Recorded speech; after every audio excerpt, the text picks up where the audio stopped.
नमस्कार मेरे प्यारे बच्चों, आप सभी का एक बार फिर से हमारे इस YouTube चैनल में स्वागत है। आज एक बार फिर से आप सभी लोगों के लिए सॉलिड स्टेट में मैं एक ऐसे टॉपिक को लेके आया हूं। अगर आपको ये टॉपिक अच्छे से क्लियर हो जाता है तो सॉलिड स्टेट का ना केवल थ्योरी या फिर आप न्यूमेरिकल पूरी की पूरी अच्छे से समझ सकते हैं। मैं आज आपको एक ऐसे टॉपिक के बारे में बताने चल रहा हूं, थोड़ा सा आप इसको अच्छे समझिएगा, क्योंकि अगर आपको ये टॉपिक समझ में आ गया, इनके कुछ डाटा समझ में आ गए, तो मैं इतनी गारंटी के साथ बोल सकता हूं कि आप सॉलिड स्टेट्स के न्यूमेरिकल्स और थ्योरी बड़े आसानी से समझ सकते हैं। जैसा कि आपको याद होगा, मैंने आपको बताया था कि हम सबसे पहले सॉलिड स्टेट में टाइप ऑफ सॉलिड पढ़ें, फिर हमने ये सीखा कि हमें इस चैप्टर में किस टाइप के सॉलिड को पढ़ना है। तो मैंने आपको बताया था कि आप क्रिस्टलाइन सॉलिड को पढ़ेंगे। फिर क्रिस्टलाइन सॉलिड में भी आपको मैंने बताया मेनली दो सॉलिड, एक मेटालिक, एक कौन सा, आयनिक। अच्छा, आपको याद होगा मैं आगे चल के एक बात और बोल रहा था, जब आप यूनिट सेल के बारे में बोल रहे थे, मैंने वहां कहा था कि हम क्यूबिकल यूनिट सेल को रियली आप देखेंगे तो क्यूबिकल यूनिट सेल जो होगा वो 90 या 95% केस में रहेगा। आज मैं एक क्यूब के बारे में आपको बताने चल रहा हूं, क्यूब के बारे में कुछ पॉइंट्स बताने चल रहा हूं, ऐसे पॉइंट्स जो आपके न्यूमेरिकल्स को सॉल्व करने में बहुत हेल्प किया करेंगे। मैं आपको अंत में क्यूब बनाने का तरीका भी बताऊंगा, जिसमें 8 क्यूब का एक ग्रुप रहेगा। बात समझिए, एक क्यूब बनाना आसान है, लेकिन जब 8 क्यूब का एक ग्रुप बनाओगे तो थोड़ा सा आपको 3D इमेजिन करना पड़ेगा। मैं आपको जो चीज़ बताने चल रहा हूँ वो आप अच्छी तरीके से देखिएगा। अच्छा, जैसे मैंने आपको पहले ही बताया था कि आप इस चैप्टर को अगर समझना चाहते हैं तो आपकी इमेजिनेशन पावर अच्छी होनी चाहिए, क्योंकि ये 3D वाला चैप्टर है। 2D तो सामने दिखाई देता है, पर 3D आपका दिखाई नहीं देता है। हमें कहीं ना कहीं इमेजिन करना पड़ेगा। सो हमारी इमेजिनेशन पावर अगर अच्छी रहेगी तो ये चैप्टर बड़े आसानी से समझ में आएगा। आइए चलते हैं, हमारा जो टॉपिक है कौन सा, क्यूब के बारे में। ध्यान दीजिएगा, ये आपके पास सॉलिड स्टेट जो चैप्टर है बेहद आसान चैप्टर है, और इस चैप्टर में हम सभी लोग क्या पढ़ने वाले हैं, क्यूब को। मैं आपसे अगर पूछूं क्यूब क्या होता है तो आप सभी लोग सिंपली ये बोलते हैं कि क्यूब एक 3D क्या होता है, स्ट्रक्चर होता है। क्यूब एक क्या होता है, 3D स्ट्रक्चर होता है, जिसमें अगर हम लेंथ की बात करें या ब्रेड्थ की बात करें या हाइट की बात करें, ये पूरी की पूरी ये तीनों चीजें क्या होती हैं, सेम होती हैं।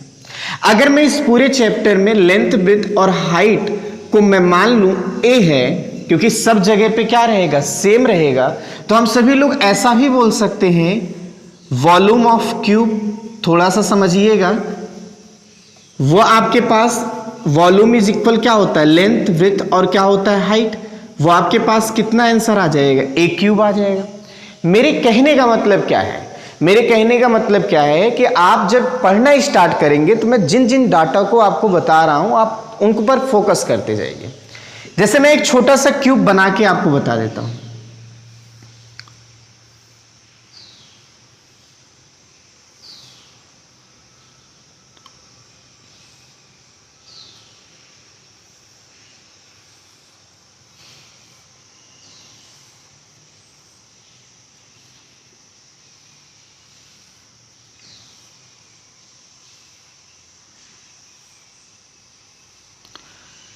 एक नॉर्मल मैंने एक छोटा सा क्यूब बनाया है।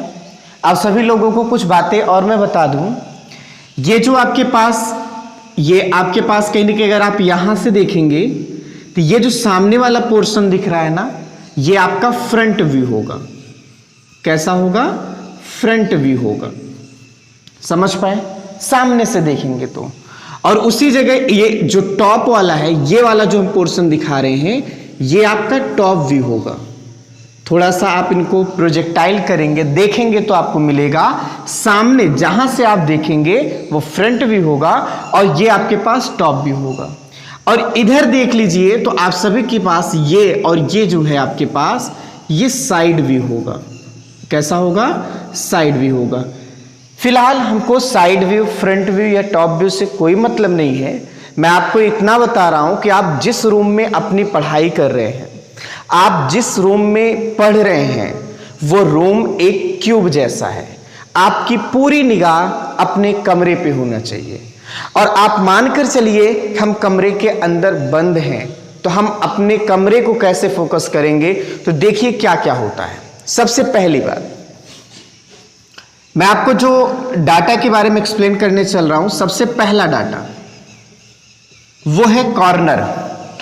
आप जब रूम में बैठे हैं तो आप अपनी निगाह लगाइए, कहां कहां पे कॉर्नर है और कितना कॉर्नर है। तो आप देखेंगे, सर्च करेंगे तो आप सभी लोगों को 8 कॉर्नर मिलेगा। नहीं तो आप देख लीजिए, बीच में बैठे रहेंगे 1 2 3 4 5 6 7 8, टोटल कितने हुए? 8। तो मैं कॉर्नर के लिए देखूं तो आप बोल सकते हो कितने नंबर रहेंगे इसके? 8 रहेंगे। तो आप बोल सकते हैं कि एक क्यूब में 8 कॉर्नर होते हैं। बात समझ में? अच्छा, एक बात और यहां पे थोड़ा सा मैं जिक्र कर दूं कि यहां पे एक एंगल की बात अगर आती है तो याद रखिएगा, एंगल हमेशा जो है 90 डिग्री रहेगा। अगर 90 डिग्री है तभी क्यूब कहा जाए। लेंथ, ब्रेथ, हाइट अगर सेम है और एंगल अगर 90 डिग्री है तो ऐसा शेप आपका क्यूब बनता है। बात समझ में? या ऐसा आप बोल सकते हैं कि ये जो कहीं ना कहीं इसका एक फेस आप निकाल लीजिए, वो एक स्क्वायर जैसा दिखेगा। मैं आपको बता रहा हूं पूरा। तो कॉर्नर कितने हो गए? 8 हो गए, राइट। दूसरा आप ध्यान दीजिएगा, हम सभी लोग अगर फेस के चक्कर में पड़े कि how many number of face in cube, तो आप जरा सोचो क्या है। आप जहां बैठे हैं आपके सामने एक फेस दिखाई दे रहा होगा, बैक एक फेस दिखाई दे रहा होगा, लेफ्ट दिखाई दे रहा होगा, राइट दिखाई दे रहा होगा, टॉप बॉटम, टोटल कितने हैं? 6। Left, right, front, back, top, bottom. तो हम बोल सकते हैं कि कितने फेस आपको मिलेंगे? यहां पे 6 मिलेंगे। बात समझ में है आपको? और हर एक फेस एक स्क्वायर जैसा दिखेगा। याद रखिएगा, कोई भी फेस देखेंगे वो फेस आपको कैसा दिखेगा? स्क्वायर जैसा दिखेगा आपको। इतनी बात समझ में? हाँ, आप रूम में अगर बैठे हैं तो ऐसा थोड़ी होता है वो स्क्वायर जैसा ही कमरा बना हो, ये जरूरी नहीं है। अगर आपका ऐसा है तब भी आप स्क्वायर मानिएगा, क्यूब में होता है, हर एक फेस एक स्क्वायर होता है, ठीक है। अच्छा, तीसरी बात क्या होती है, हम सभी लोग यहां एज लेंथ,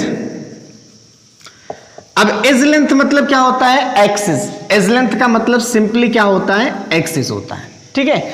और अगर हम एज लेंथ की बात करेंगे तो ये हमारे यहां क्यूब में कितने होते हैं? 12 होते हैं। मैं फिगर में भी शो कर सकता हूं, इसमें भी बता सकता हूं, नहीं तो आप जिस रूम में बैठे हैं वहां पे देख लीजिए, आपको खुद ही मिल जाएगा।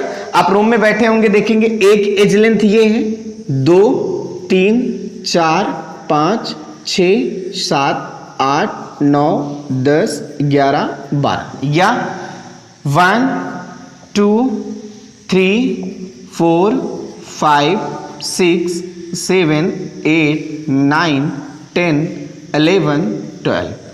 तो how many number of edge length in cube? तो हम बोलेंगे देयर आर 12 एज लेंथ। इतनी बात समझ में? ये बेसिक है, ये बेसिक आपको समझना है। अब यहां पे देखिए 8 6 और 12 आ गया, कोई बात नहीं है। अब मैं एक 4th पॉइंट के बारे में बताने चल रहा हूं, उसे देखिएगा। एक वर्ड आएगा बॉडी सेंटर्ड। आप याद रखेंगे हमारे पास किसी भी एक क्यूब में कितना सेंटर होगा बॉडी का? 1। और कैसे रहेगा मैं उसको भी बताऊंगा। याद रखिएगा, कैसे रहेगा मैं उसको भी बताऊंगा। बॉडी सेंटर का मतलब होता है point eight which body diagonal intersect to each other। Body centre का मतलब क्या होता है कि एक ऐसा पॉइंट जिसमें उस क्यूब का बॉडी डायगोनल एक दूसरे को क्या करेगा? इंटरसेक्ट करेगा। अब यहां पे एक नया वर्ड आ गया बॉडी डायगोनल, मैं इसको भी बता देता हूं 5th पॉइंट के फॉर्म में। आप पूरे क्यूब में याद रखिएगा जो बॉडी डायगोनल होगा वो आप 4 देखेंगे। कितना देखेंगे 4। अच्छा ये कैसे हमको पता चलेगा, मैं उसको बताने का एक तरीका बता रहा हूं। देखिए हमारे पास यहां इस क्यूब में 2 तरह के डायगोनल होंगे, एक बॉडी डायगोनल है और एक आप सभी लोगों को 6 पोर्शन के फॉर्म में मैं बता रहा हूं, एक आपको मिलेगा फेस डायगोनल। और फेस डायगोनल जो होता है वो 12 होता है। अब ये 12 क्यों होता है, ये 4 क्यों होता है, मैं उसको समझा रहा हूं। फेस का मतलब क्या निकलता है, आप कहीं ना कहीं एक स्क्वायर बना लीजिए, क्योंकि हर एक क्यूब में 6 फेस है, तो आप एक फेस को निकाल लीजिए। इस फेस में देखिए ये जो कॉर्नर है, ये जो कॉर्नर है, एक फेस में तो आपके 4 कॉर्नर मिलेंगे, बात समझना। एक फेस में कितने कॉर्नर मिलेंगे, 4 मिलेंगे, कोई बात नहीं।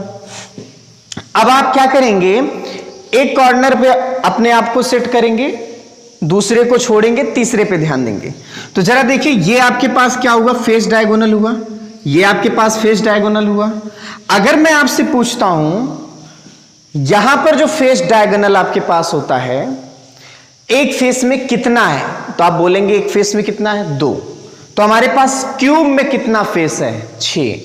तो टोटल फेस डायगोनल कितना हुआ, 12। उम्मीद है समझ में आ गया आपको, ठीक है। अच्छा एक बात और ध्यान दीजिएगा, ये जो फेस डायगोनल है ये इस पॉइंट को इंटरसेक्ट कर रहा है। ये पॉइंट आपके पास क्या कहलाएगा, ये पॉइंट कहलाने लगेगा फेस सेंटर। क्या कहलाएगा, फेस सेंटर। तो मैं आपसे पूछूं कि एक फेस में कितने डायगोनल, 2। तो टोटल क्यूब में कितना फेस डायगोनल, 12। पर अगर मैं फेस सेंटर की बात करूं तो एक फेस में कितना सेंटर, 1। तो 6 फेस हैं, तो टोटल आप बोल सकते हैं, मैं 7 पोर्शन की बात करूं तो आप बोल सकते हैं फेस सेंटर के बारे में। और अगर हम फेस सेंटर की बात करें तो फेस सेंटर कितना मिलेगा, 6। तो यानी एक क्यूब में कितना फेस सेंटर होता है, 6 होता है। ये सारी चीजें, ये सारी डाटा आपको एकदम से क्लियर होनी चाहिए। अगर ये क्लियर है तो आप सभी लोगों को थ्योरी और न्यूमेरिकल किसी में भी कोई प्रॉब्लम नहीं होगी, मैं दावे के साथ कर सकता हूं। अच्छा कुछ बातों को और मैं ले लेता हूं। हाँ यहाँ एक छोटा सा पोर्शन अभी बचा हुआ है। बॉडी डायगोनल कितने हैं, 4। अब बॉडी डायगोनल को हम कैसे समझेंगे, मैं इस क्यूब में एक जगह समझा रहा हूं, थोड़ा सा आप ध्यान में रखेंगे। मैं आपसे पूछना चाहता हूं, ये जो कॉर्नर दिख रहा है आपको, मैं सभी कॉर्नर्स को फोकस कर दे रहा हूं। ये 3D वाला है, थोड़ा इमेजिन करिएगा। मैं अगर इस कॉर्नर को 1 कहता हूं, मान लीजिए ऐसा ही है, तो आपसे मैं पूछूं कि आप सभी लोगों से मैं ये कह रहा हूं ना, जिस कॉर्नर पे आप फोकस कर रहे हैं ना, अगले कॉर्नर को छोड़ के अगले पे फोकस करिए। जैसे मैं यहां पे अगर फोकस कर रहा हूं जहां स्टार लगाया हूं, तो आप बताइए इसके बाद ये वाला कॉर्नर मिलेगा या फिर ये वाला मिलेगा या ये वाला मिलेगा, उनको छोड़ दीजिए, अगले फोकस करिए। मान लीजिए ये मिला, एक ये मिला और ये मिला, इनको आप छोड़ेंगे, इनको आप छोड़ देंगे, अगले पे फोकस करिए। अगले पे फोकस करने का मतलब है कि वो मेरा कॉर्नर या तो ये हो सकता है, वो मेरा कॉर्नर या तो ये हो सकता है, बात समझिएगा, या फिर वो मेरा ये कॉर्नर या तो ये हो सकता है, या फिर आप खुद सोचिए वो कॉर्नर या फिर ये हो सकता है। इनमें से अगर हम इस कॉर्नर के इसकी बात करेंगे तो फेस डायगोनल है, इसकी बात करेंगे ये फेस डायगोनल है, इसकी बात करेंगे फेस डायगोनल है। पर एक ऐसा डायगोनल आपको दिखाई दे रहा होगा जो फेस पे नहीं होगा, वो क्यूब के अंदर से जा रहा होगा, उसी को हम बॉडी डायगोनल कहते हैं। और मैं आपको बताना चाहता हूं कि आप जिस कमरे में बैठे हुए हैं थोड़ा वहां फोकस करिए। आप बीच में बैठे हैं, आप अपने ऊपर किसी कॉर्नर को देखिएगा, अपने ऊपर किसी कॉर्नर को देखिएगा, ठीक है। उसके बाद जस्ट नीचे कॉर्नर को देखिएगा, बात समझे, बात मेरी समझ आ रही है आपको? मेरे कहने का मतलब क्या है, आप ऊपर कॉर्नर को देखिए, फिर उसके जस्ट नीचे कॉर्नर को देखिए। ये जो नीचे वाला कॉर्नर है, इसका फेस डायगोनल जिस कॉर्नर पे जाएगा वहां पे देखिएगा। मेरी बात समझे कि नहीं समझे आप? तो ये फेस डायगोनल जिस कॉर्नर पे जाएगा, ऊपर वाले कॉर्नर को वहां से मिला दीजिएगा तो एक बॉडी डायगोनल होगा। मेरी बात आपको समझ में आ रही है? तो एक ऐसा कर सकते हैं तो एक उधर से कर सकते हैं, तो कितने हुए, 2। इधर से क्या हो जाएगा फिर 2, तो टोटल कितना हुआ, 4।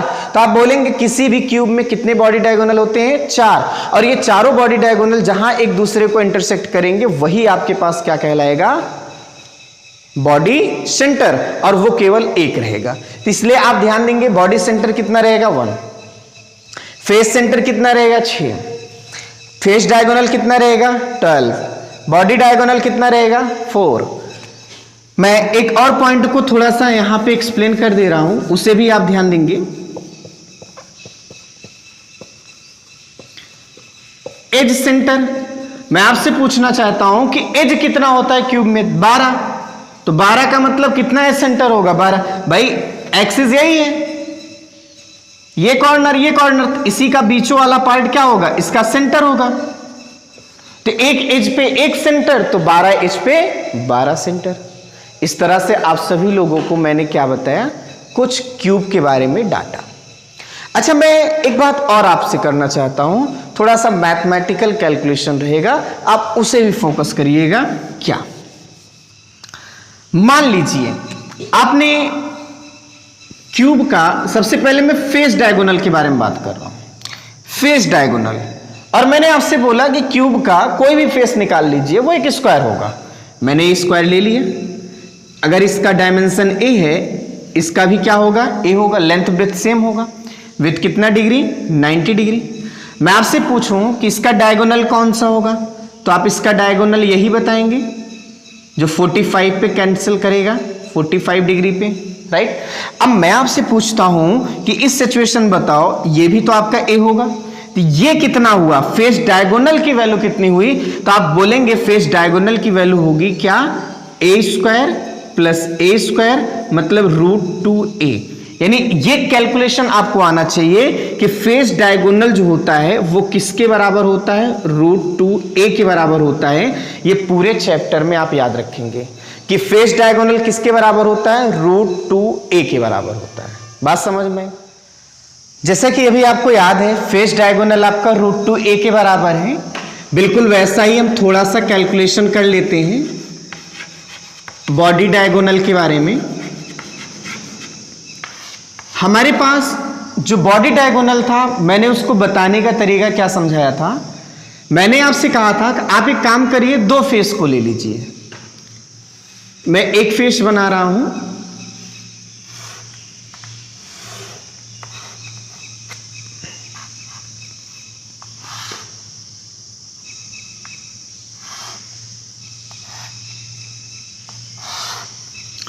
कुछ इस तरह से। आप ध्यान दीजिए, क्यूब अगर आप बनाए होंगे तो कुछ इस तरह से आपके पास क्यूब बनेगा, उसकी कोई चिंता मत करिएगा, ये आप पूरा क्यूब बना सकते हैं, ठीक है।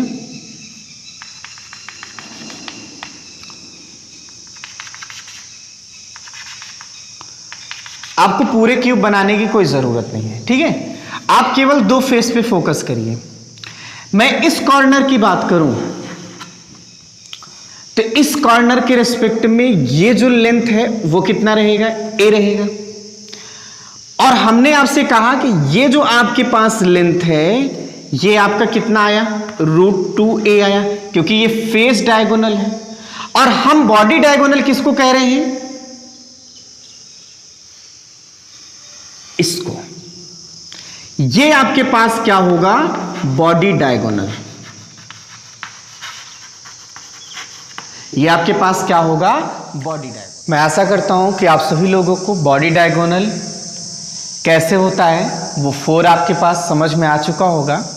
अब मैं एक छोटे से टॉपिक को और डिस्कस करने चल रहा हूं, वो है कंट्रीब्यूशन।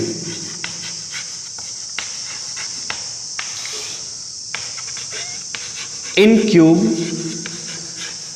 At different places. ये बहुत इंपॉर्टेंट है और आप सभी लोगों को मैं इसको समझाने का एक तरीका बता रहा हूं और आप बड़े अच्छे से इसको समझ सकते हैं, मैं इतने दावे के साथ बोल सकता हूं।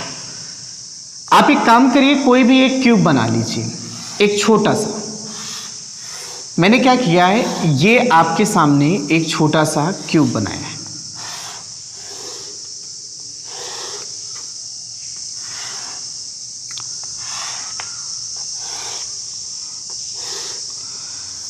अगर आपको याद हो तो हमारे पास यहाँ पे कहीं ना कहीं 4 चीजें मेन हैं। सबसे पहले मैं लिख भी दे रहा हूं, थोड़ा सा आप समझिएगा। एक को हम कहेंगे बॉडी सेंटर। क्या नाम देंगे? Body centre. जो आप मान लीजिए ये कुछ है, ठीक, शॉर्ट में मैं इसको BC लिख रहा हूं। बॉडी सेंटर के बाद एक नाम और मैं लिख रहा हूं, कौन सा? Face centre. फेस सेंटर का मतलब ये जो फेस है इसका सेंटर, ये सपोज कर लीजिए ये फेस सेंटर। फिर मैं एक नाम और दे रहा हूं, एज सेंटर। एज सेंटर का मतलब ये लाइन। फिर लास्ट में मैं एक नाम और दे रहा हूं, कॉर्नर। कॉर्नर मतलब यहां। मतलब आपकी अगर यात्रा चल रही है तो फेस सेंटर से फेस सेंटर की तरफ, फिर एज सेंटर की तरफ, फिर कॉर्नर की तरफ, ठीक है। यानी पहले बॉडी सेंटर, फिर बॉडी सेंटर से किधर? फेस सेंटर, फेस सेंटर से किधर? एज सेंटर और कॉर्नर। अब इनके हम कंट्रीब्यूशन की बात करते हैं। तो कंट्रीब्यूशन को समझने का बहुत तरीका है। मैं एक तरीका ये बता रहा हूं, ये एक ट्रिक आपको बता रहा हूं, इस तरह से समझिएगा। जो कंट्रीब्यूशन होगा ना, वो आप जिस भी स्टेप में आगे जाएंगे कंटिन्यू, जैसे आप यहां से यहां गए, यहां से यहां गए, या आप यहां से यहां आए, तो कंट्रीब्यूशन 50% कम हो जाएगा। मतलब अगर मान लीजिए यहां 1 लिया गया था 100%, तो 50% कम हो जाएगा, तो यानी कितना बचेगा? 1/2 बचेगा। यहां ये है तो यहां आगे जाओगे तो 1/2 का भी 50%, मतलब 1 क्या हो जाएगा? 4 हो जाएगा। और यहां पर 1 क्या हो जाएगा? 8 हो जाएगा। मतलब अगर मैं लिखना चाहूं तो ऐसे लिख सकता हूं कि बॉडी सेंटर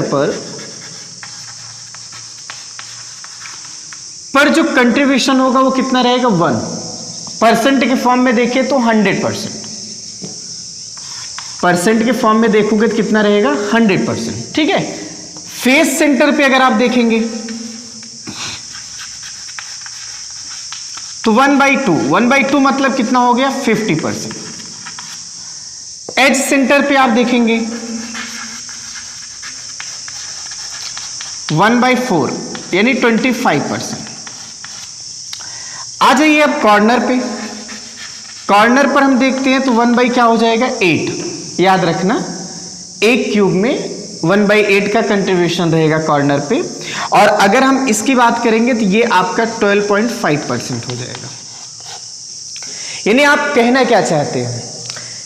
बॉडी के सेंटर पे किसी भी पार्टिकल का कंट्रीब्यूशन क्या होगा? उस क्यूब में 100% होगा, किसी और जगह पार्टनरशिप नहीं करेगा। ध्यान दीजिए, अगर हम फेस के सेंटर पे कहेंगे तो 50%, इसका मतलब अगला 50% अगले के कांटेक्ट में, ठीक है। फिर यहां 25%, 75 अलग कहीं पे है। यहां पे 12.5 है, इसका मतलब 87.5 कहीं और है। तो मेरे कहने का मतलब है कि ये आप कंट्रीब्यूशन, इनको आप ध्यान में रखिएगा। अब मैं आपको ये बताने वाला हूं ये कंट्रीब्यूशन होता कैसे, या 1/8 कहां से आ गया, या 1/4 कहां से आ गया। मैं उन सारी चीजों को समझा रहा हूं और आप अच्छी तरीके से समझिएगा। और मैं उम्मीद करता हूं कि आप सभी लोगों को ये पूरी बात समझ में आएगी, क्योंकि इसी पर बेस्ड न्यूमेरिकल है, इसी पर बेस्ड न्यूमेरिकल है।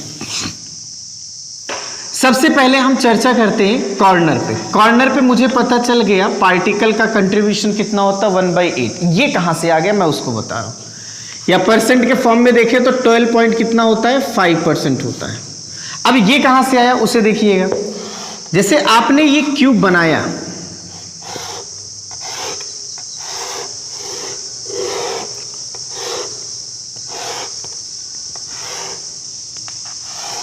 राइट। अब मैं आपसे पूछ रहा हूं, थोड़ा सा आप ध्यान में रखेंगे, कोई भी एक कॉर्नर कांटेक्ट में ले लीजिए, कोई भी एक कॉर्नर। जैसे मान लीजिए मैंने इस कॉर्नर को लिया, स्टार बना देता हूं, ठीक है। इस कॉर्नर के रिस्पेक्ट में आप देखिए कितने क्यूब इसको टच कर सकते हैं। बात ध्यान देना, इस कॉर्नर के रिस्पेक्ट में इसको कितने क्यूब टच कर सकते हैं, बस आप यही इमेजिन कर लीजिए बस कि इस कॉर्नर को कितने क्यूब टच कर सकते हैं। मैं आपको थोड़ा सा बताना चाहता हूं। एक क्यूब तो इधर वाला टच करेगा उसका कॉर्नर, एक इस साइड का टच करेगा और एक इस साइड का टच करेगा। यानी आप सभी लोग अगर आप ध्यान देंगे तो आप सभी लोगों को कुछ ना कुछ ऐसा आइडिया लग रहा होगा कुल मिला के एक आप ये बोल सकते हैं इस कॉर्नर को, एक इधर का क्यूब का कॉर्नर इसको टच करेगा, यहां का टच करेगा, यहां का। टोटल आप देखिए इस क्यूब को नीचे कितने कॉर्नर आ रहे हैं, 4 एक दूसरे को इंटरसेक्ट कर रहे हैं। जैसे 4 है वैसे ऊपर भी क्या होगा, 4 ही बनेगा। मैं आपसे ये पूछ रहा हूं, जैसे आप जिस रूम में बैठे हुए हैं आप उस रूम को देखिए, उस रूम में किसी एक कॉर्नर के कांटेक्ट में आइए, एक कॉर्नर को आप फोकस करिए, उस कॉर्नर के रिस्पेक्ट में देखिए साइड में एक क्यूब बन सकता है, उसका कॉर्नर टच में आ जाएगा, उस साइड एक क्यूब बनेगा, उसका कॉर्नर टच में आएगा, ऐसे ही एक बीच में उस साइड बचा होगा तो उसका कॉर्नर टच करेगा। तो यहां ये कॉर्नर ऐसा है जिसमें 4 क्यूब के कॉर्नर कंट्रीब्यूट कर रहे हैं, टच कर रहे हैं। जैसे नीचे 4 है बिल्कुल वैसे ही 4 कहां रहेगा, ऊपर। तो टोटल हम क्या कह सकते हैं कि एक कॉर्नर को 8 क्यूब के कॉर्नर क्या करते हैं, टच करते हैं। अगर मैं उसी कॉर्नर पर एक रसगुल्ला रख देता हूं तो मैं आपसे पूछूं कि एक रसगुल्ला है जो उस कॉर्नर पे है जिस कॉर्नर को 8 क्यूब टच किए हैं, तो एक क्यूब में कितना रसगुल्ला आएगा, 1/8 ही तो आएगा। एक क्यूब में कितना आएगा, 1/8 आएगा। मैं यही समझाना चाह रहा हूं कि अगर मैं एक क्यूब अपना हिस्सा देखूं कि हमारे क्यूब में मेरा हिस्सा क्या होगा, तो 1/कितना होगा, 8 होगा। उम्मीद है आपको समझ में आया होगा ये चीज। अच्छा, इसको भी आप इमेजिन कर सकते हैं। अब दूसरी बात क्या थी, अगर आपको याद हो, फेस के बारे में। फेस पर अगर आप देखे होंगे तो 1/2, उसका एग्जांपल जीता जागता है। ये दिखाई दे रहा है फेस पूरा का पूरा क्यूब का। इस फेस को कोई और क्यूब का फेस कौन टच कर सकता है, इसके बगल वाला क्यूब, इसके बगल वाला क्यूब और इस क्यूब में ये फेस क्या है, कॉमन है ना। तो अगर इस पर एक रसगुल्ला रख दोगे इसके सेंटर पर, तो हमारे क्यूब में इस रसगुल्ले का कितना भाग आएगा, आधा तो मिलेगा, आधा हमको मिलेगा, आधा उसको मिलेगा। तो 50% मुझे मिला, 50% उसको मिला। तो अपने क्यूब में कितना कंट्रीब्यूशन है मैं उसको बता रहा हूं, वो आपका कितना हो जाएगा, 50% हो जाएगा। बात समझ आ रही है नहीं आ रही है, आ रही है बात समझ में ना। अच्छा, इसी तरह से आप समझ लीजिए एज पर जो आपने 1/4 बोला, 1/4 बोलने का मतलब कितना हो गया, 25%। ये कहां से आ गया, इसके लिए आप देखिए जो ये क्यूब बना हुआ है, थोड़ा सा आप ध्यान देंगे, जो ये क्यूब बना हुआ है, किसी भी एक एज पे फोकस करिए। आप जिस रूम में बैठे हैं आप किसी भी एक एज पर फोकस करिए, किसी भी एक एक्सिस पे फोकस करिए। देखिए कि उस एक्सिस को कितने क्यूब टच कर रहे होंगे। ध्यान देना, जैसे ये रूम है, ये एक्सिस है, इस एक्सिस के इस रूम के जस्ट बगल एक रूम बना दो, उसका एक एक्सिस टच करेगा, 2 इधर, 2 कहां से, ऊपर। तो आप बताओ इस एक्सिस को कितने क्यूब टच कर रहे होंगे, 4। मतलब ये एक्सिस कितने क्यूब में कॉमन हुआ, 4। रसगुल्ला अगर वहां रहेगा तो अपने क्यूब में कितना हिस्सा मिलेगा, 1/4। में कंट्रीब्यूशन का मतलब क्या है कि हमारे क्यूब में कंट्रीब्यूशन कितना होगा। और आप देख रहे हैं क्यूब में अलग अलग प्लेस पे कंट्रीब्यूशन क्या होगा, अलग अलग होगा। जैसे यहां पे आप देखिए एज में कितना आ गया, 1/4 आ गया। अब एक और आपके पास छोटा सा था बॉडी सेंटर। मैं आपसे पूछना चाहता हूं कि बॉडी सेंटर पे आपने कंट्रीब्यूशन 1 रखा, 100% रखा, क्यों? मैं आपसे पूछ रहा हूं, ये क्यूब है, इस क्यूब के सेंटर पे एक रसगुल्ला रख दो। मैं पूछ रहा हूं कि ये सेंटर जो है, अपने क्यूब का जो सेंटर है, बॉडी का जो सेंटर है, क्या किसी और में कॉमन है? नहीं, एक ही जगह पे एक ही है। तो यहां जो रसगुल्ला रखोगे वो अपना है, पूरा 100% है। इस तरह से आप समझिए, कंट्रीब्यूशन को थोड़ा समझिए, क्योंकि जब कंट्रीब्यूशन समझ में आ जाएगा तो आपको न्यूमेरिकल समझ में आ जाएगा। मैं अपने नेक्स्ट वीडियो में कुछ न्यूमेरिकल